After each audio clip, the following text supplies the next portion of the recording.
It's week 16, day 104 of my full-time chronic pain rehabilitation journey.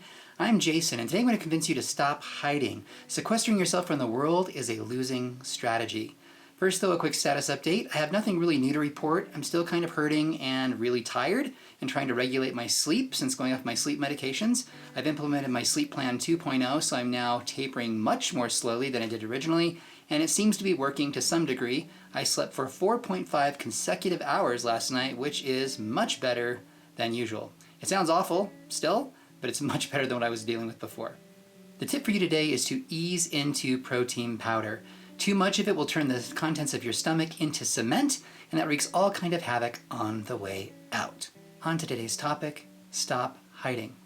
Why do people hide? I think they fear rejection, and in my case, I didn't believe I had anything to offer the world in my debilitated state.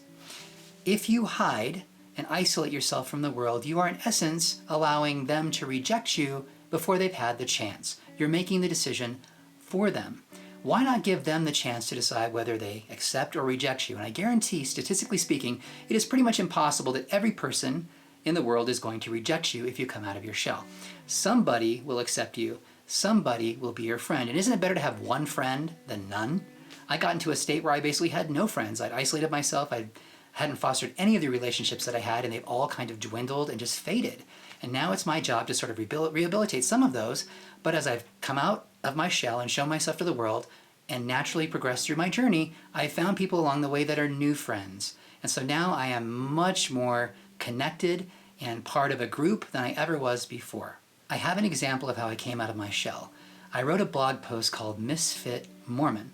I am a member of the Church of Jesus Christ of Latter-day Saints. For about 20 years, I've felt like I don't quite fit. And I've been afraid to voice my opinions, not necessarily to convert people to those opinions, but just even to say something that wasn't consistent with what I think is orthodoxy in the LDS faith. And so I went out on a limb and I wrote a blog post explaining why I don't feel like I quite fit and why I want to go on a slightly different path and keep all of the good things that my religion taught me that I believe in and kind of ditch the rest. And I presented this to my mother. I presented it to my son who's on a mission. And I wasn't quite sure what this would do. I was afraid that it might cause my mother some grief, that she might not totally accept what I've written, although she's not that kind of person. She's really warm and loving. So that was probably not a legitimate fear. And I was worried that how it would affect my son on a mission since he's out there actively proselytizing for the church. The timing was a little iffy for me, but I felt like it was necessary in my journey to step out of my shell and show myself. And what I found is that by doing this, it really didn't cause any controversy, at least in my family, and it fostered some really powerful and connecting conversations with my mother and with my son. In particular, last night we had a really long phone call, like 2 hours, which is pretty atypical for a missionary phone call. And we went over the entire blog and talked about each of the points together. And we had some, I have to say, this was probably the most connecting conversation I've ever had with my son.